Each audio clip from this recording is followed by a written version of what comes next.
In the most recent report released by Fundstrat, Tom Lee suggested that investors should be buying the dip ahead of the May non-farm payroll job report that's going to be released on June 7th. And today we're going to look at why Tom Lee believes so.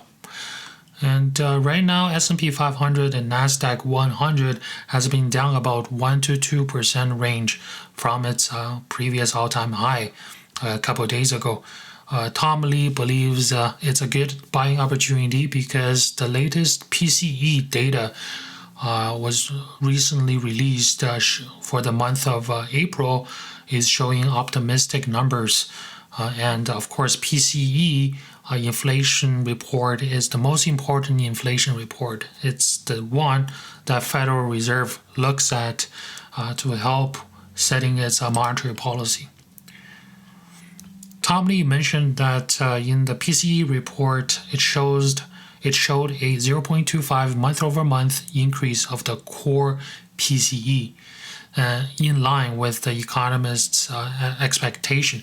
This is significant because it marks the best core PCE month-over-month data since the beginning of year 2024. Right? It's the lowest one over here, indicating a cooling of the inflation.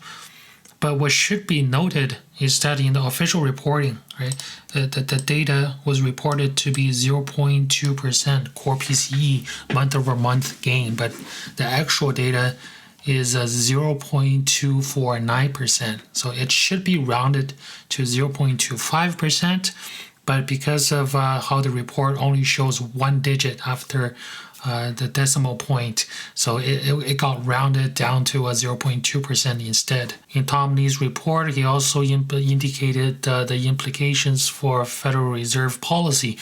Tom Lee believes that the disinflation trend observed in the core PCE report is likely to continue. It could influence Federal Reserve's decision making on interest rate. And he also mentioned how the current housing index in U.S.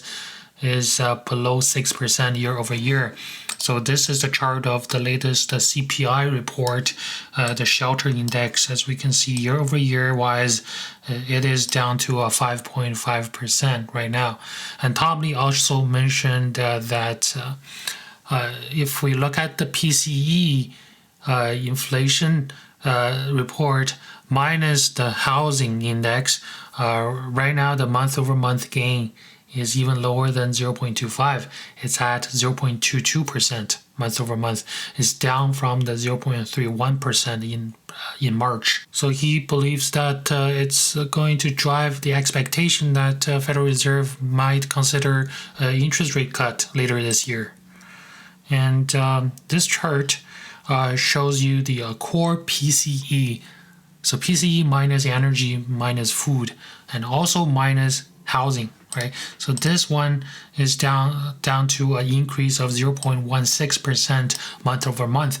It's the lowest since 2024, and it's a drop from the 0.34% last year. Tom Lee has also shared some historical patterns of the stock market. He said the stocks have generally performed well following the monthly PCE report since the end of 2022, especially when stocks were down by 1% in the 5 days leading up to the PCE report.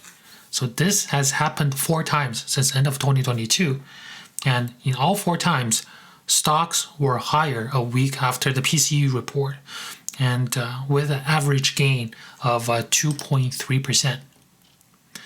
So here's my take. Okay, to me, a lot of Tom Lee's view in this report is pretty short-visioned. It's because it's not my style of investing. To me, I think time in the market beats timing in the market.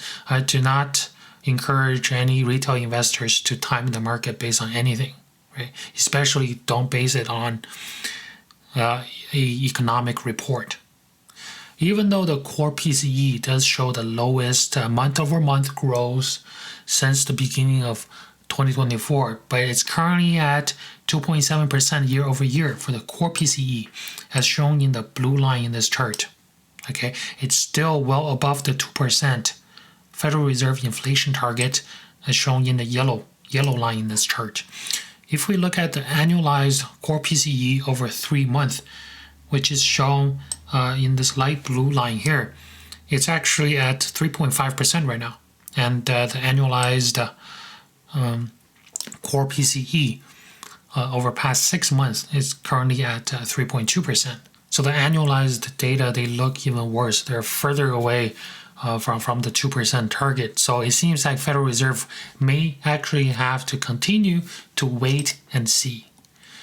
As of the latest data today from the Fed funds futures, we can see the market expectation on the Fed funds rate.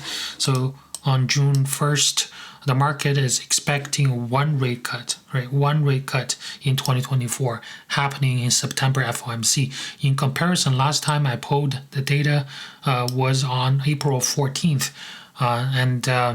Back then, people were expecting 2 rate cuts in 2024. One happening in July, the other one happening in September. So what's my outlook for the market? So my outlook is not negative. It's pretty neutral, okay, and I'm still fully invested, of course, with a percentage of my portfolio being cash and fixed income. So my outlook is neutral, but it's just that I don't think the market is as optimistic as some of the people think. Thank you very much. Please don't forget to subscribe.